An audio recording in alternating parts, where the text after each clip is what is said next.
Olá! Hoje, a gente vai mergulhar numa perspectiva bem diferente da história bíblica. Uma que não gira em torno de reis ou profetas, mas de um eixo que muitas vezes passa despercebido: o ventre feminino. A ideia aqui é que a Bíblia mostra uma progressão, sabe? Silenciosa, mas totalmente deliberada. Quase como uma escada redentora. E cada degrau dessa escada é uma mulher representando um passo crucial num plano muito maior. Ok, então como a gente vai entender isso? Vamos seguir essa linha do tempo, bem do comecinho. Começando com o problema, passando pelas escolhas improváveis, vendo como a graça surge no meio do caos, até chegar no grande clímax. O argumento aqui é forte. E se toda a história da redenção, na verdade, se desenrolasse através de uma série de mulheres, cada uma delas corrigindo de alguma forma um aspecto da queda original? Para entender essa linha do tempo, a gente precisa começar com duas figuras fundamentais que preparam o terreno para tudo que vem depois. Uma que, digamos, introduz o problema e outra que aponta para a solução. E claro, tudo começa com Eva, a primeira mulher, o primeiro ventre humano. É por meio dela que a humanidade começa, mas é também onde a narrativa da redenção se faz necessária. O papel de Eva é fascinante porque ele é duplo, né? Por um lado, a sua escolha de pegar o fruto introduz o que a teologia chama de consciência fermentada, ou seja, uma quebra na relação com o divino.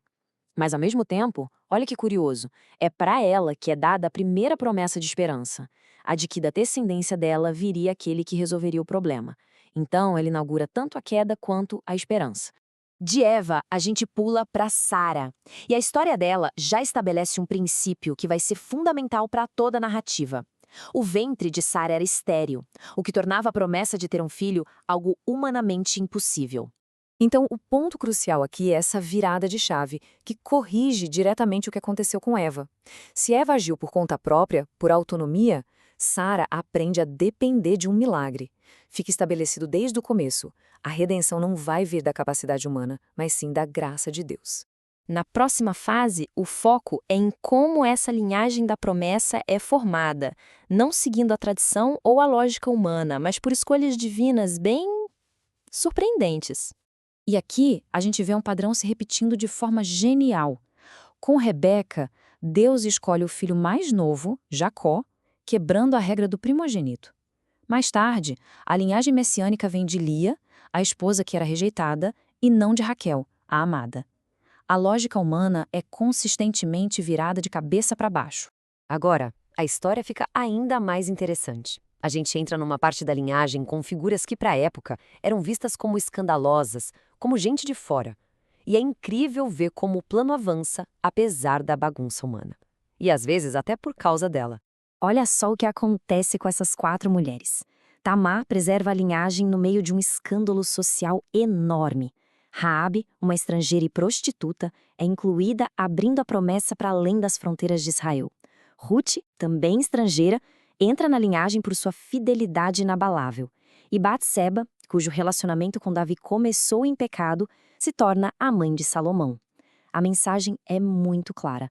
A linhagem não é pura por mérito humano, mas é preservada pela graça divina que atua no meio do caos. Chegando mais perto do clímax, a linha do tempo muda de tom. Agora, a gente entra numa fase de preparação profética, com 2 milagres finais que arrumam o palco para o grande evento. A primeira é Ana. Assim como Sara, ela também era estéril, mas a história dela traz um elemento novo e muito poderoso para essa progressão: a intercessão. Ela ora, ela chora por um filho, e o profeta Samuel nasce como uma resposta direta à oração dela. E essa é uma virada muito significativa. O ventre agora não responde só a uma promessa que vem de cima para baixo, mas também à oração que sobe de baixo para cima. A intercessão humana se torna uma parte ativa na história messiânica que está se desenrolando. E isso nos leva a Isabel, a figura que encerra a antiga era. Ela é o último ventre da antiga aliança e sua história serve como uma ponte profética para o que está prestes a acontecer. A história de Isabel fecha um grande círculo. Assim como Sara, lá no começo, ela é idosa e estéril, e o milagre em sua vida sinaliza o fim de uma era.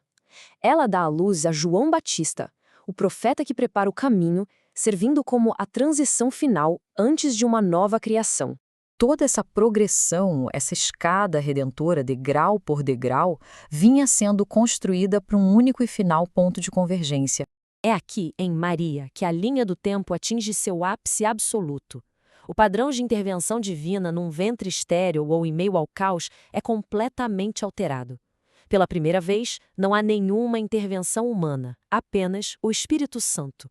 O ventre se torna um lugar de uma nova criação. E esse contraste é muito poderoso. Pensa só, lá no início, Eva, por desobediência, recebe o fruto que levou à queda.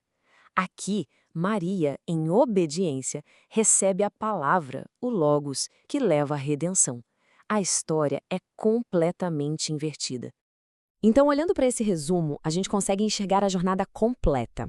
Começa com a queda de Eva, passa pelo milagre de Sara, a escolha divina através de Rebeca, a graça no caos com Ruth e Batseba, a introdução da oração com Ana e a transição com Isabel. Cada etapa é um movimento teológico, uma lição. É como uma pedagogia divina, passo a passo, se revelando através da história. O ponto final é que a história de Maria não é um evento isolado que surge do nada. Ela é a culminação de todo esse processo longo, deliberado e muitas vezes confuso de redenção. E isso nos deixa com uma reflexão final. E se a história da redenção não começou numa manjedoura em Belém, mas sim com uma promessa sussurrada a uma mulher no jardim do Éden, amadurecendo através dos ventres de cada mulher na história? É uma perspectiva totalmente nova sobre onde a história realmente começa.